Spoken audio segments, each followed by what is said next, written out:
of Hurricane Milton. And what was fascinating and also disturbing, they had about 10,000 cots and beds sitting in the outfield. So those shots, you could look down and you could see those cots sitting there. Those were for first responders that they were going to have come in, and that's where they were going to stay as they help the area recover.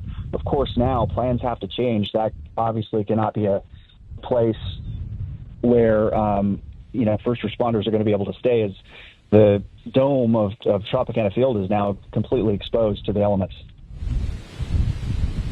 Yeah, we've been seeing the drone footage of just the torn roof there, and you make a good point about what this stadium was supposed to be. It was supposed to offer this respite, this place for rest for the first responders as they respond to others who call in for help from Hurricane Milton. We also had the report of the crane that came down in St. Petersburg as well. What do you know about damage beyond these two that we know? Of course, the first responders are working to get out as soon as the wind dies down. On that coast, I'm sure the wind has died down. But what do you know about the damage in neighborhoods, in communities beyond downtown? Sorry about that. Yeah, you broke up a little bit. I heard you talk about the crane. We just had our eyes on that as well. Ironically, it crashed into the Tampa Bay Times building. So they broke their own story there. Unfortunately, it doesn't appear anybody was hurt, which is the best part about that. A lot of cranes in St. Petersburg up and about because there's a massive amount of growth now up.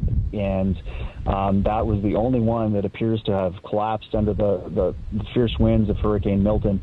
Otherwise, what you're looking at in terms of damage to awnings, damage to garages, rooftops, mostly tree damage. That's really what we're seeing as we're driving around St. Petersburg.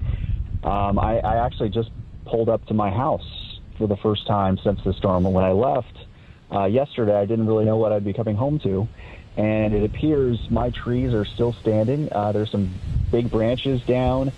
But I don't know. I don't see any signs of major damage at my house. So it's kind of surreal to be reporting on your neighbors and your community, and then also in the back of your mind always is, what's happening at your place. But you have to just kind of set that aside, and that's why I just took a big breath of relief on the phone with you. Yeah, I feel you, Jonathan. I lived and worked in North and South Florida for several years, and I understand that sensation of reporting on others in a storm and wondering how your own home is. But I'm glad that your home fared well. And as it relates to the trees down, we've got now more than 3 million customers across the state. Those trees have taken down power lines, those 3 million customers without power. So that, of course, will be the narrative in the aftermath of Hurricane Milton. Jonathan Pietramala, a storm chaser who is in St. Petersburg, bringing us video, bringing us reports of damage, reporting on his own home and own neighborhood there as well. Thank you so much for being with us this morning. Thank you.